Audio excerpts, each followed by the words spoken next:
Mhm.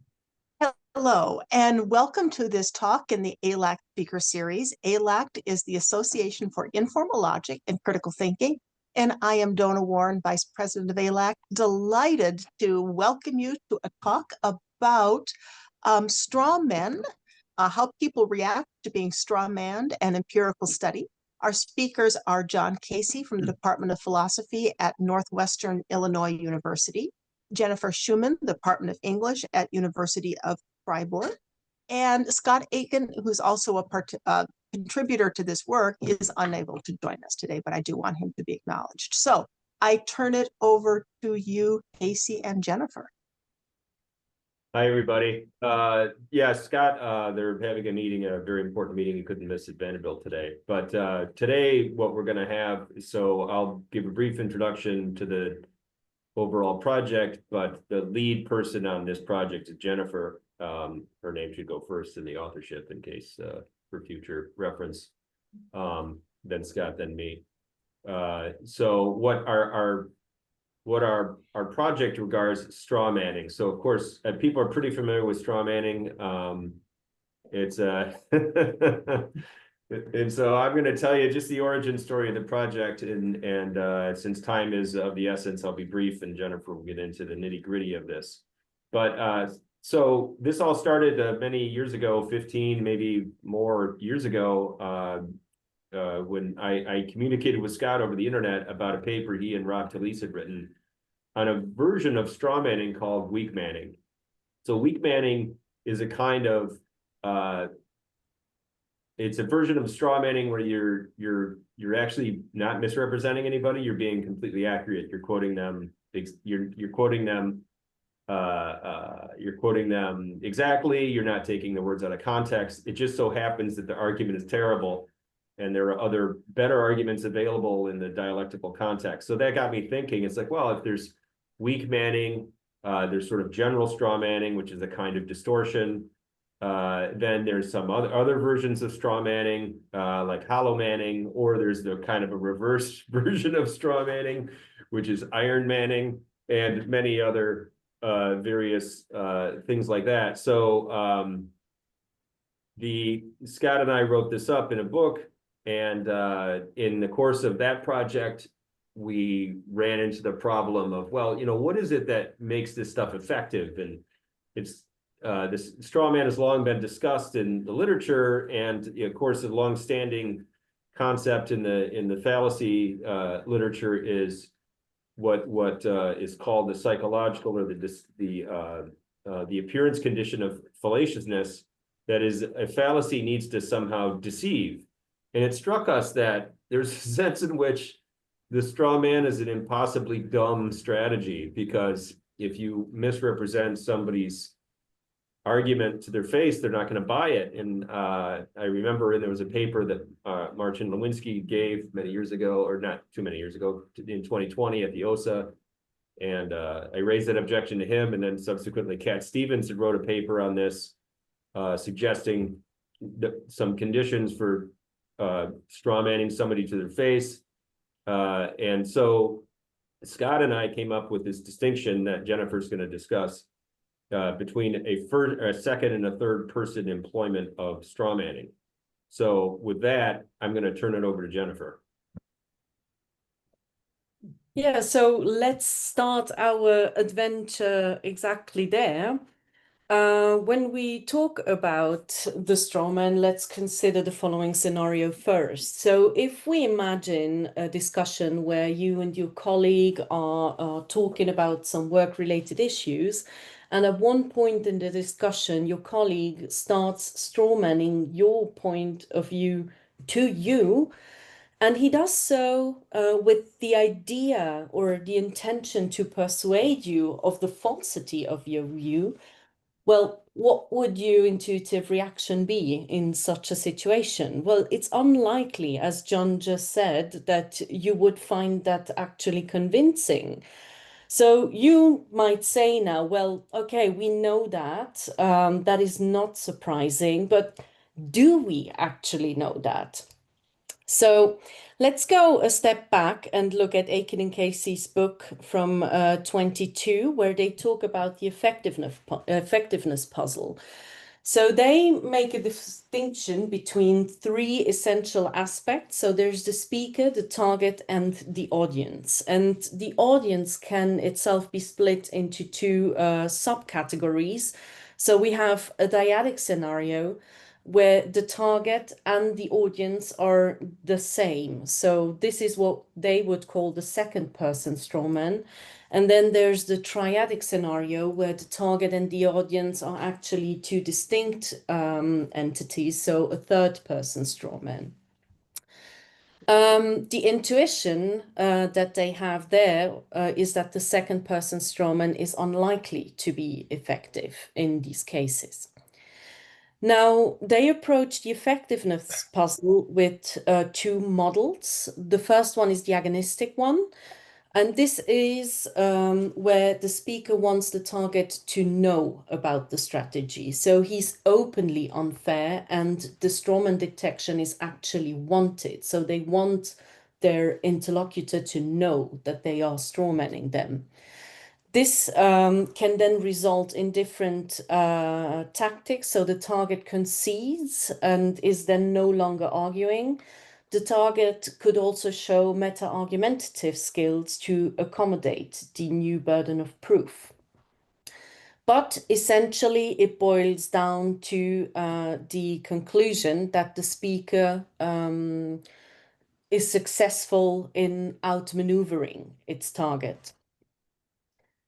The other model is the cognitive model, and this would be an argumentative version of gaslighting. So this is where the speaker wants to manipulate the target into thinking or into not trusting their own competencies. And this results in the target either changing its mind, so in terms of the quality of their own argument, or the target actually really starts believing that they provided bad arguments. And the conclusion there is that the speaker could potentially, in some cases, succeed in convincing their opponent of the falsity of their views or fail in other cases. Now, if we look at more empirical approaches to the strawman, which is where I come in, there was a good study from Beiser and colleagues on cognitive factors. So they were interested in the cognitive underpinnings that happen when a person is exposed to a strawman. And they tested for two distinct variables. The first one was personal relevance. So is this a context that actually matters to the person? And the second one was the need for cognitive closure, which is defined by a person's predilection to come to a conclusion quickly. So there are people that like to draw conclusions more quickly than others.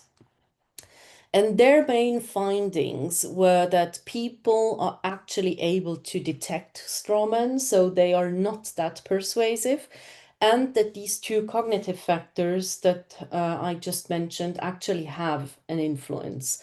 So in terms of personal relevance, when people think or are in a context where the topic of discussion matters to them, they are more critical of the content they are being exposed to and process the strawman more deeply, which makes them detect the strawman more easily, and vice versa.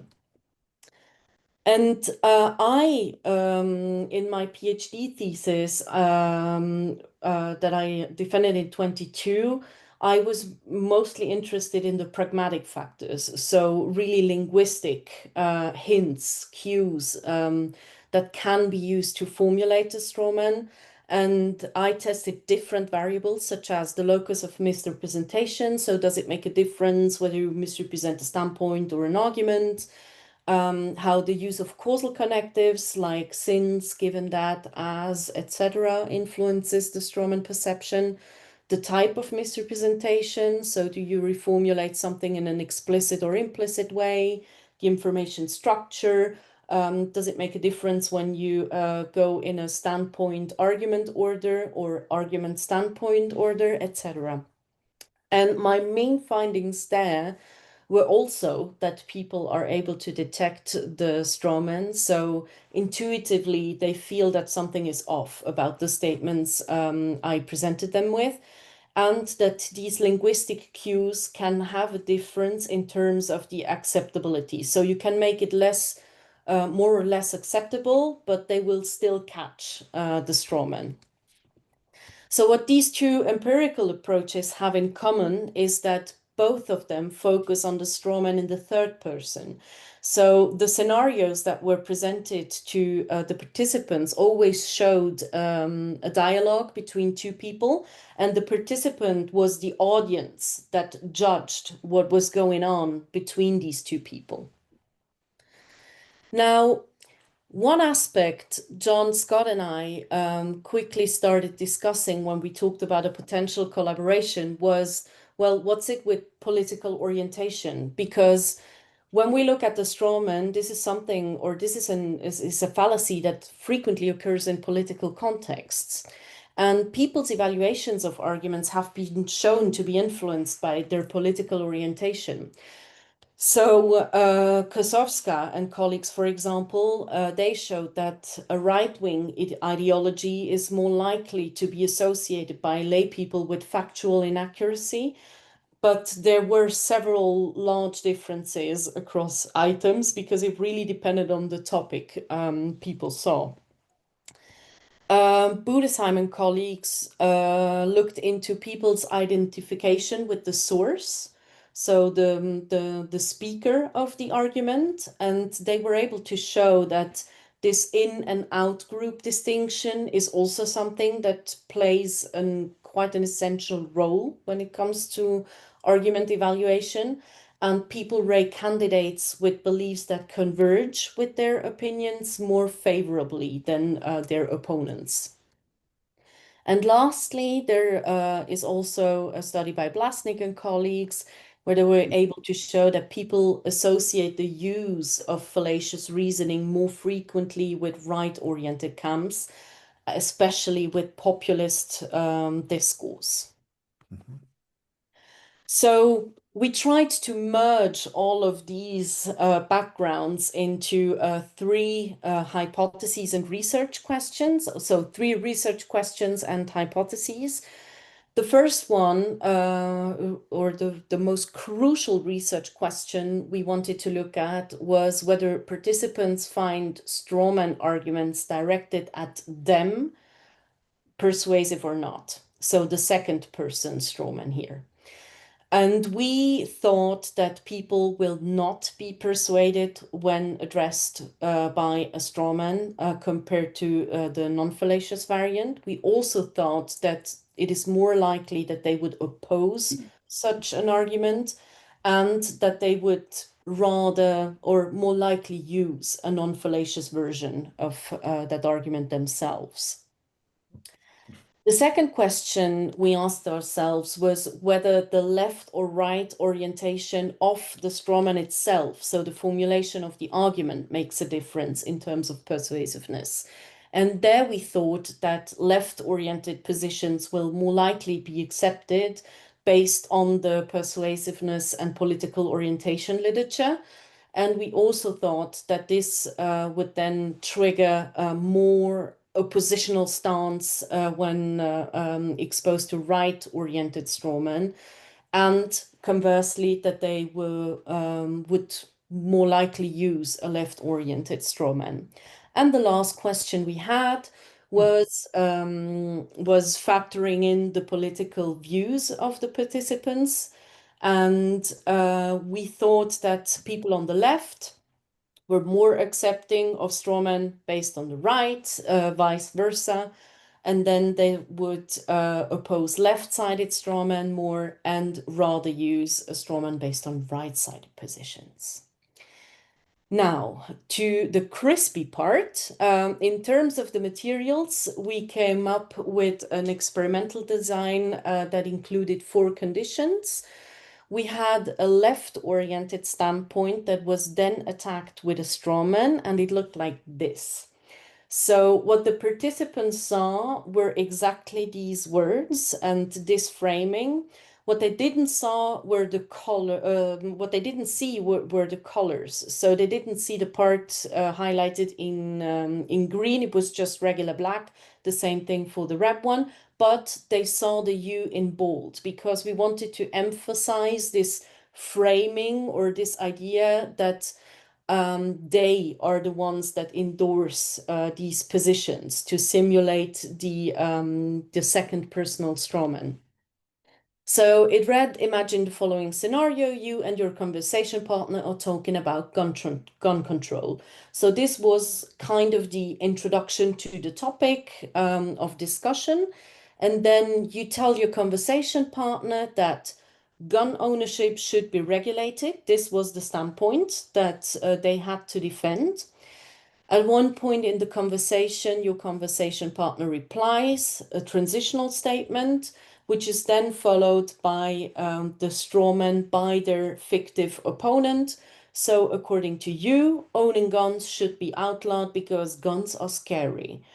This was the first strawman.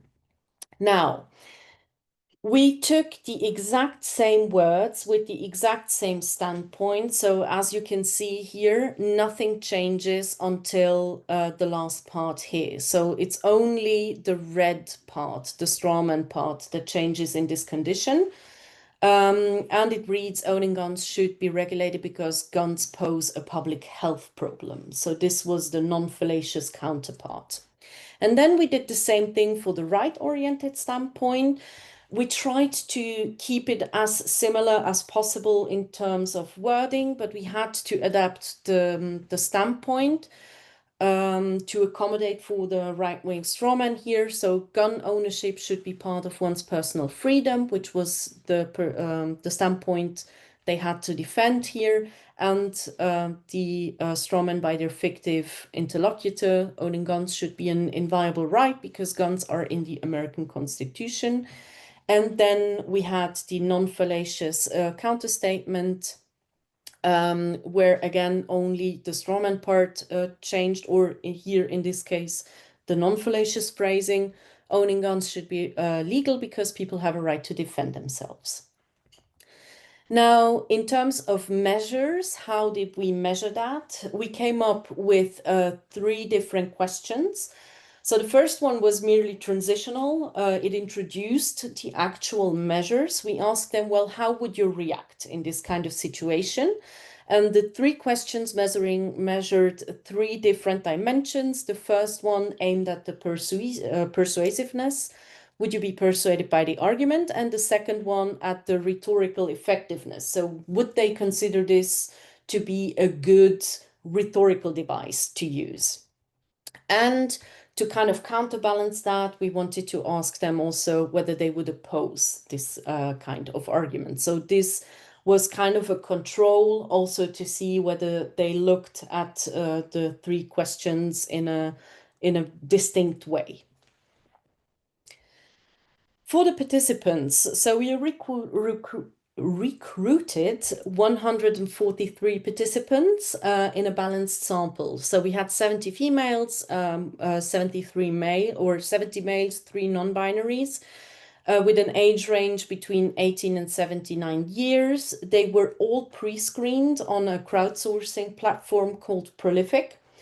And 42 of the participants indicated that they have a moderate position.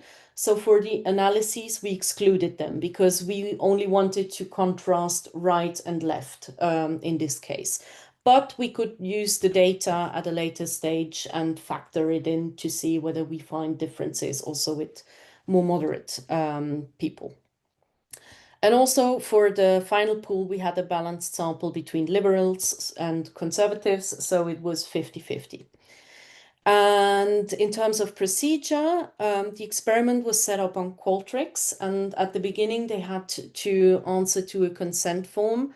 We showed them a trial item that had exactly the same form as the items they were then given in the experimental task. This was to familiarize them with the task and to really explain to them how they should answer these questions.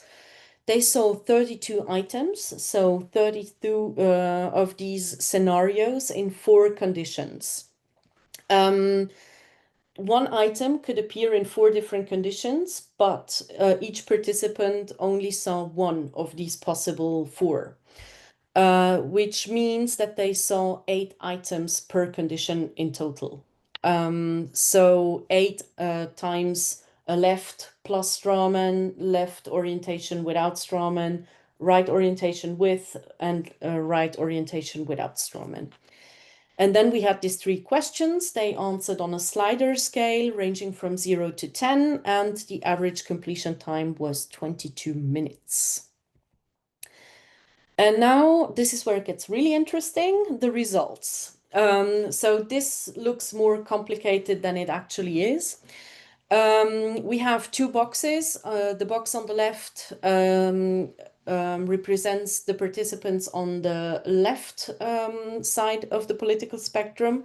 The box on the right, the participants on the right side of the political spectrum. Then here we have the answers for the conditions without the strawman, the conditions with, the conditions without, and the conditions with, and the boxes. So the left are orange, and the right wings are kind of blue-ish, turquoise color. And what we can see here is that we have a clear and significant difference in terms of presence and absence of strawman. So this was strongly significant. People are more likely to be persuaded by arguments that do not contain strawman. Then we also have a significant effect for orientation. So, but this is also kind of a complicated effect. So we have a main effect in absolute terms. Statements, left-oriented statements are more convincing than right-oriented statements, independently of the fact whether they contain a strawman or not. So this is strawman with and without together in one box. But then we have nuances and interaction effects I will get into on the next slide. But what we did not find in absolute terms is a main effect for the political spectrum. Here we also have interaction effects. So let's look at the next slide. If we ask the question, would you be persuaded by the arguments? So the results we just saw, in general, people are not persuaded by a strawman that is directed to them. In general, left-oriented statements are perceived as more persuasive, but if we look closer or more into detail, we see that this is likely due because left-oriented statements with a strawman receive significantly lower scores compared to right-oriented statements with a strawman, and it's the contrary for the non-fallacious versions. So there, as you could see here, it spikes for the non-fallacious version. We have the non-fallacious left-wing or left-oriented statements that are incredibly more persuasive than everything else. So this is likely due to this result. And then for the political spectrum, it's very complicated. So the spectrum alone does not lead to a significant effect, but it does in interaction with the other 2 factors. So with the presence of the strawman and the orientation of the statements. So people on the left in general seem to be more critical of strawman than people on the right. And this was even more the case for the left-oriented statements. But what was fun was that right-oriented people are also more critical of the left-oriented strawman. So we would have expected kind of a equal distribution there, that the left are more critical of the left, or the right more critical of the right, or the other way around, but that was kind of surprising. And people on the left prefer left-oriented non-fallacious versions, but people on the right do not discriminate between the non-fallacious versions. So for them, visibly, there is no difference in persuasiveness. And then for the results on the second question, the opposed question, we can see that the results are exactly the opposite of what we had for the persuasiveness question. So this was also kind of a confirmation for us that the design was working the way we wanted it to work. And to summarize it here, in general, people would oppose a strawman more than a non-fallacious version. So it kind of confirms what we've seen for the first question. And also people are more likely to oppose the right-oriented statements, which makes sense since they seem to be more persuaded by the left-oriented statements in general.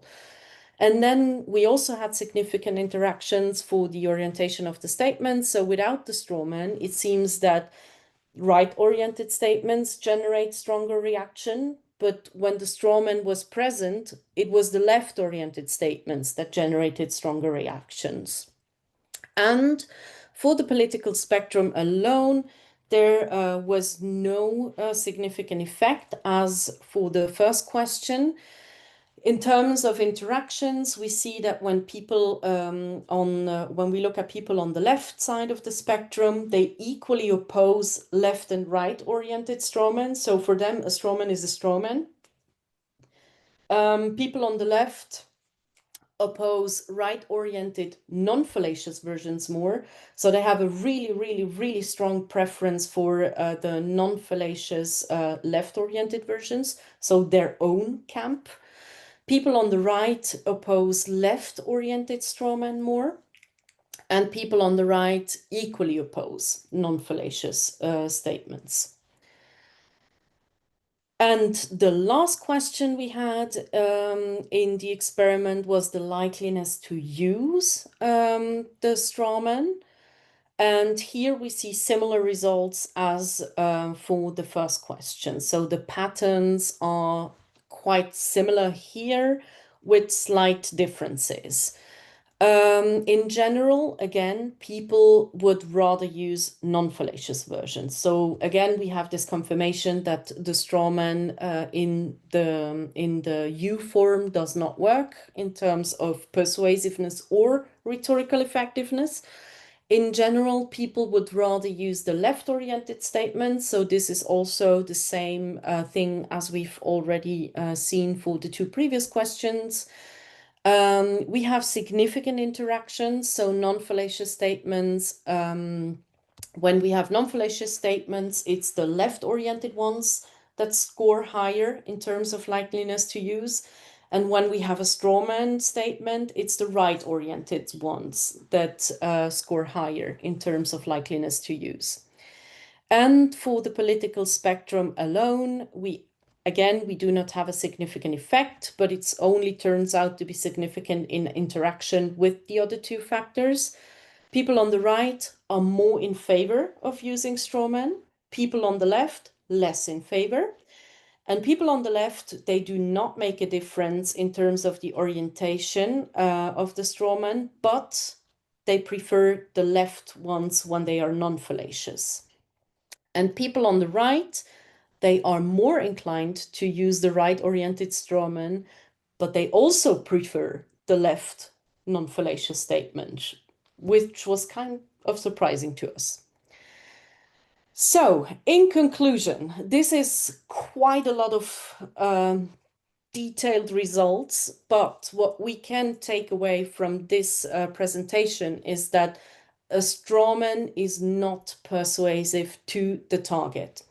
And this is exactly the same tendency as we found for the third-person strawman. So it does not seem to be persuasive to an audience, but it doesn't seem to be persuasive to the target as well. And this was this was an effect that was very robust across all three questions. And so we could confirm our main hypothesis here. And this was quite a relief, because this was exactly what we wanted to show with this experiment in the first place. Now, when it comes to the political orientation of the statements, we also found that this plays a role. And in general, left-oriented statements are evaluated more favorably. And this was also a very robust effect we found on all three questions. But we also saw with a closer inspection that the left-oriented non-fallacious statements was the one that really triggered a more favorable reaction, but then the right-oriented straw man was more favorable. And in terms of political ideology of the participants, this is where things get really complicated. So we do not have a main effect, but it's really the interactions with the other two factors that play a role here. It seems so far that liberals are more critical to strawmen in general than conservatives, at least in this experimental setting. Liberals also seem to be more critical of left-oriented strawmen as conservatives, and liberals prefer left-oriented non-fallacious statements, but we did not find a difference for conservatives here. And yes, these were the main results of that experiment. Thank you very much for listening, and John and I are very happy to take all the questions you have. Thank you so much for the wonderful presentation, Jennifer. This was fascinating. I open the floor to questions. We have half an hour.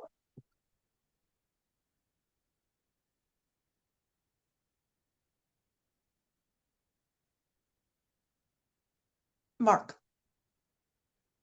I think you can unmute yourself. Yes.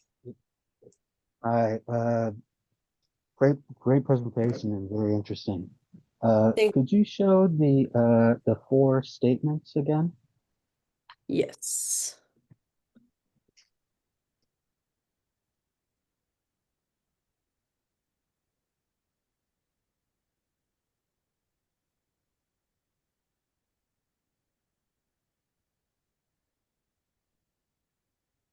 So these are the left-oriented ones, or do you prefer, or would you rather see the right-oriented ones?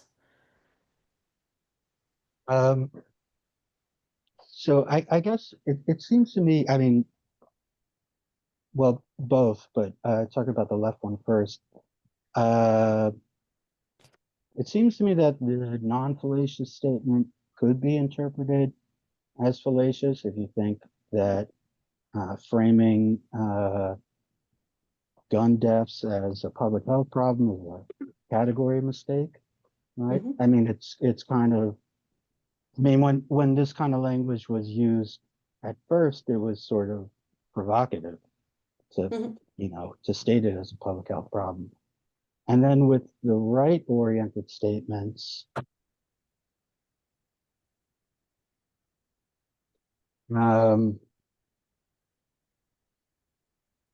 so it seems like the fallacious version could be interpreted as non-fallacious, right? Mhm.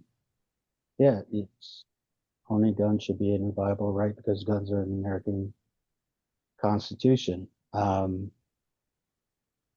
mean, I guess you could go into constitutional law Yeah.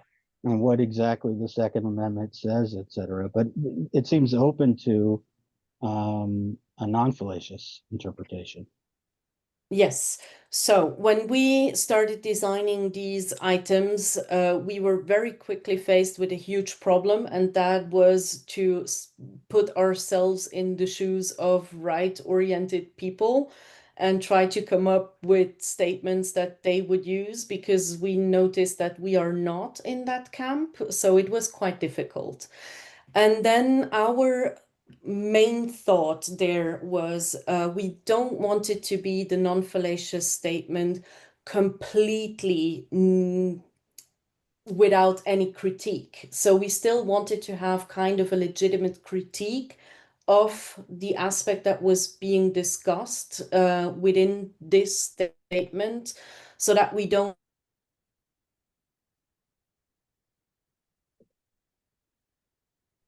Oh, she's frozen. Yeah, Jennifer's frozen.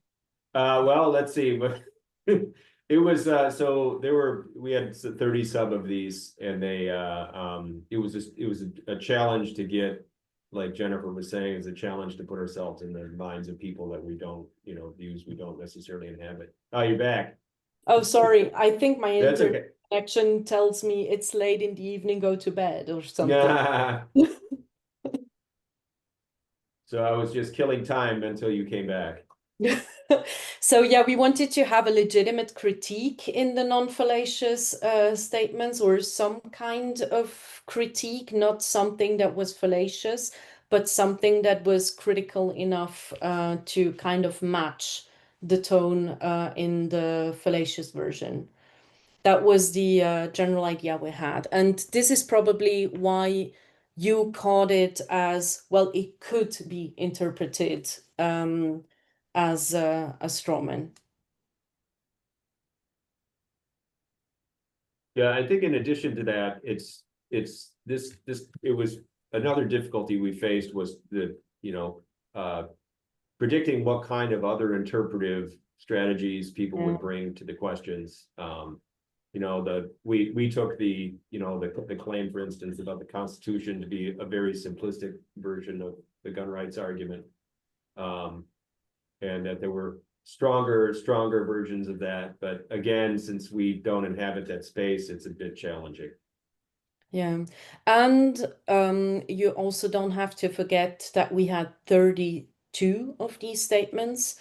So even if one or the other statement might trigger a stronger reaction, it gets kind of diluted in the analyses with the variability across the items. So the model we did there was a linear mixed model. It takes into account the variance between all the participants, all the conditions, all the items. So it accounts for these random effects we can get because of an imprecision of a term or something that maybe people didn't read the way we wanted it to be read. So it kind of levels it out across the items. Claude. You have a question, Claude? Yes, thank you for your research. My question is a pedagogical one.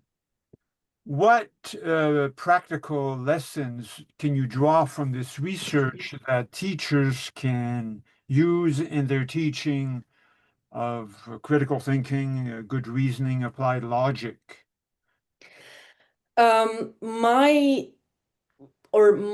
takeaway from this is that people are not as gullible as we think they are. And I think that is one of the main lessons I would take from this research, that they are actually quite skilled in detecting straw men. And I also saw that across the multiple experiments I did during my PhD. It was a very robust and very reliable effect. So they are not as gullible as as one might think. So pedagogically, we shouldn't spend too much time on it when dealing with Oh fallacy? no, I still would spend a lot of time on it. I think this is something that clearly needs to be, refined, especially now with social media, where it's not always easy to or easier to be exposed to fallacious or to fake news, etc. So it's not something that we should give up on. So let me add to that. So to be super clear here, this is the second person version of the straw man. So straw manning somebody to their face about the view that they hold, or a view they hold a version of, is very unlikely to be effective. There still remains there remain two sort of important questions then. One is the third person version of the straw man seems pretty common, and this experiment really didn't cover that, but straw manning an opponent's view to an onlooking audience of people who already kind of are inclined to dislike that opponent. That certainly definitely remains a very common employment of the straw man. The second thing is, as Jennifer at the beginning of the talk noted, there seems to be in the results suggest, even though the straw man in the second person is ineffective, people still do it. And they still do it for reasons that are kind of, as she described, meta-argumentative. They pose using a straw manning somebody to their face, which, I mean, you see this all the time. I don't know if anybody ever seen Ben Shapiro go at it. He's really good at this. And Charlie Kirk also had kind of a skill at this thing where he would take on put somebody in a corner with a straw man. That person had to waste their time responding to it. And that's a significant burden on an interlocutor. So there's sort of strategic, meta-argumentative, agonistic reasons for people to straw man. And so that remains a very strong possibility, I think. And this experiment suggests that that's something that we need to seriously consider. So that would be another takeaway, I think. So you're saying that part of our teaching should focus on how to prevent ourselves from advancing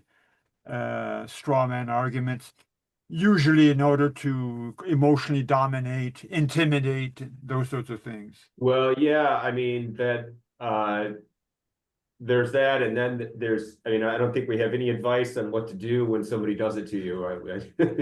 Would you agree, Jennifer? And that is the problem. I mean, that is also something that Louis de Saussure discusses in the prestige or strawman as a prestige gaining device. That we are kind of good in detecting strawmen, but we are bad in responding to them. So if we should train something, it's how to respond to strawmen well, so that the attacker doesn't stand a chance or doesn't get the prestige out of it. Thank you.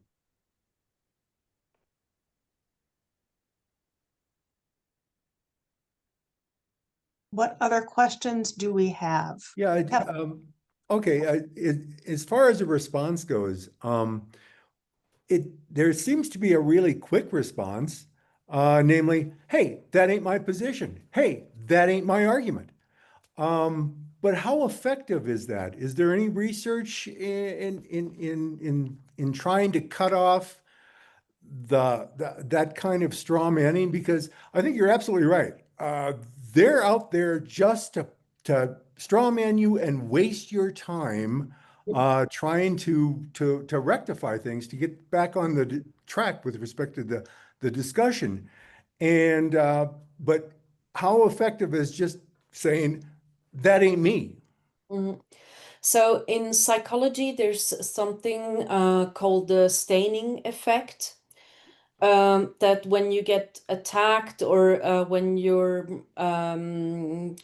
get exposed for something and you retaliate with, well, that's not the case, it kind of lingers. So it leaves a stain on your reputation. And that's what makes, or what I would think makes the strawman quite difficult to or to have a comeback from that kind of attack, because people will still have in mind that, oh, well, but maybe there's still something fishy going on. So that could be something that actually has an influence.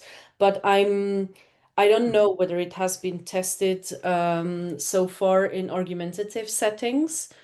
A master student at the University of Fribourg has worked on the staining effect, if I'm not mistaken, like 2 years ago.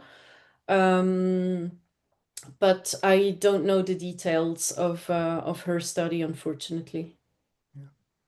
Yeah, and that's why probably that kind of straw manning is so effective, is if you have to waste so much time with stain removal that and that's the degree to which you're spending time doing that is the degree to which you're not spending time arguing for your position. Yeah.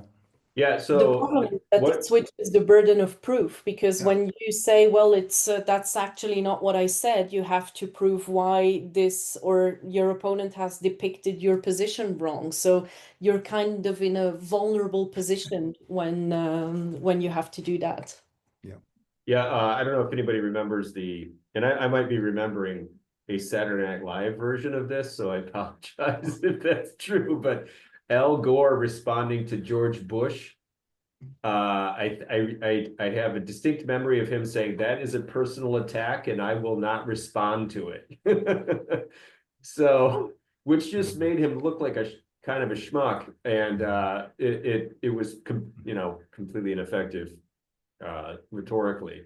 But yeah, that's a great idea, Kevin, for another project. Is how do people view the response to the straw man? But it was this one. So what I failed to mention in the introduction is that Scott and I have been navel gazing this and kind of vibesing it, and we ran into Jennifer at the conference in Rome, and she said, you can test this stuff empirically, and so that's what Jennifer constructed here for us. And the challenge, and it's really amazing the door she opened on this empirical research into fallacy theory. The challenge of constructing questions, I think Mark's question was sensitive to this too, the challenge of constructing questions that will really measure this. And so I think what you're saying, Kevin, is really interesting and something we're pursuing. And I think just spitballing here would be very hard to construct something.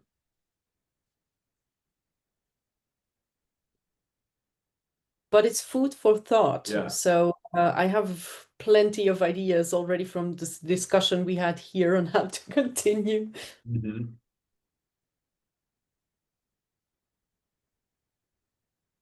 If we're going down memory lane with Al Gore's over, I've got a vague memory of, I think it was Ronald Reagan in one of the very early parts of the discussion about him becoming, I think, the Republican nominee for president.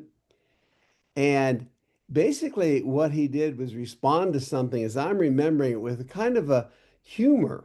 Oh.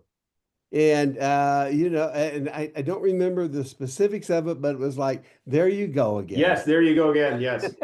And yes. I think I remember even kind of watching that. And while I was, shall we say, unpersuaded, okay, I remember, I think, kind of appreciating how effective that was at, in effect, tossing the ball back in the other person's court. So the use of humor, as it were, seems to me at least somewhat effective if done well. It's just hard to do well, I think. Yeah, good point.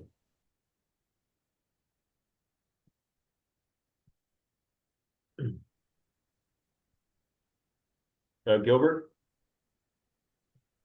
Yeah, hi. Gilbert. Looking at the examples that you gave to the participants,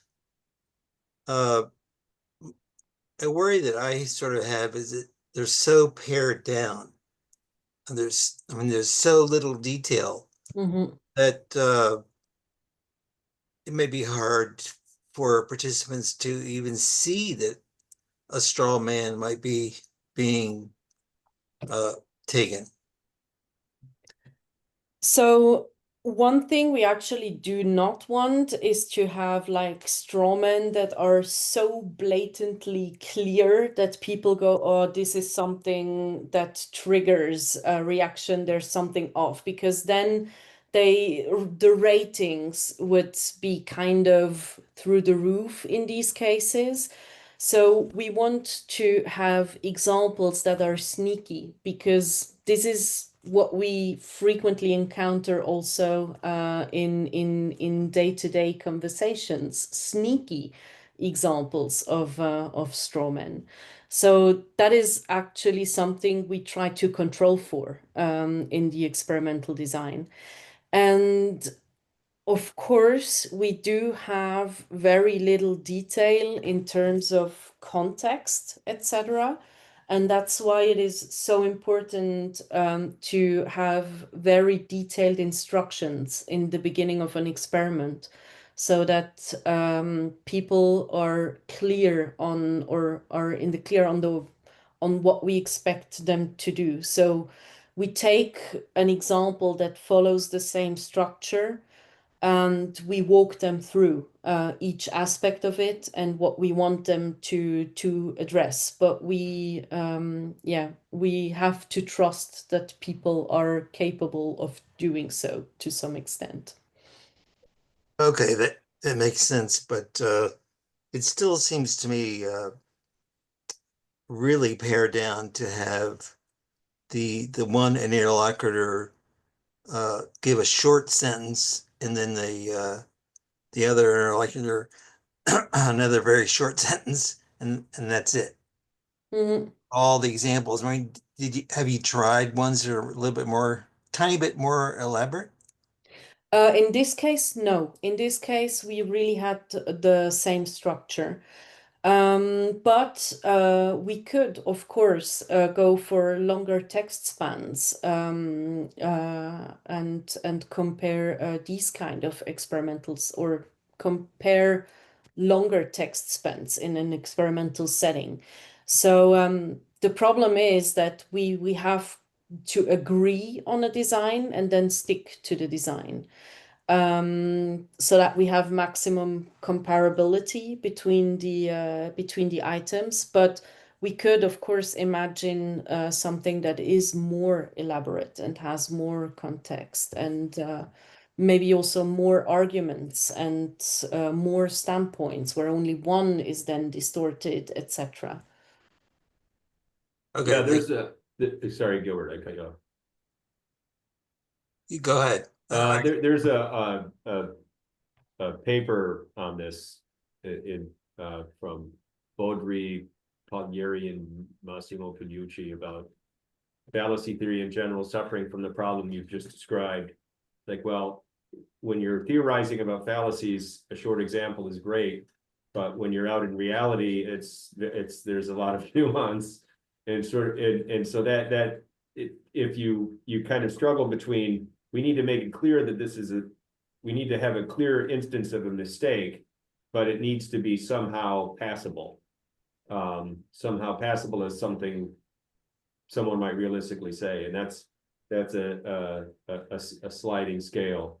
And so, theoretically that might not be possible, but there's another trick, and this was something noticed by Whately in his Elements of Logic, is that in discussions of fallacy theory, we're all attuned to the fact that we're talking about a trick, and so we're all wise to it already, and so we had to mask that, and it's kind of tough, but that's where we are.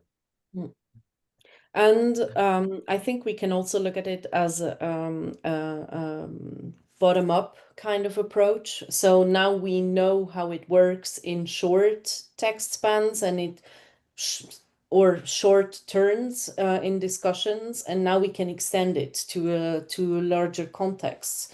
So we have good chances to replicate the effects in larger text spans, because they were very robust and strong in this kind of scenario. So yeah, you can always extend it from there. Thank you. Just to set the historical record, correct? It was 1980 debate between Ronald Reagan and Jimmy Carter. And there you go again. Yes. And what was he going again about? I don't know. I just looked up the Opposing Social Security. Oh, okay. I seem to remember him not doing anything particularly offensive when he made that accusation. Like, the accusation itself was just kind of made up. No, it was legitimate. I mean, when Reagan, in like the 50s or whatever, when he was sort of more of an activist than holding any political office, he recorded records Oh, about right, yeah. how bad Social Security would be. Medicare. Or maybe it was Medicare. Medicare is communism. Yeah, basically. Sorry, those on Medicare.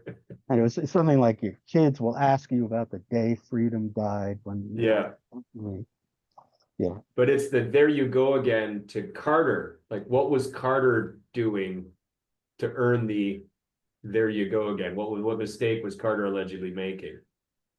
I mean, I think it was just hammering him on it. Hmm. And I don't know why that was effective, but There we go. Another experiment. Yeah, you always think about a reply too late, like, there you go again. Yeah, there I go again. A spot Right. of truth. Let's freedom escalier. The jerk store called.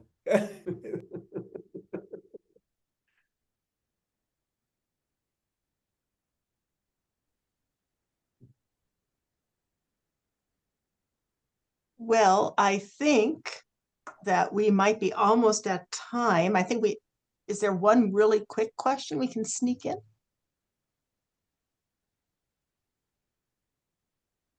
Well, then I would just like to thank our speakers so much for a wonderful, wonderful presentation. I will have this on the ALACT website probably by the end of the day on Monday. So thank you Great. so much. Thank you, everybody, for your questions. Thank you for the questions and thanks for the invitation also. It was a pleasure. Thank you so much. Bye-bye. Bye-bye. Bye.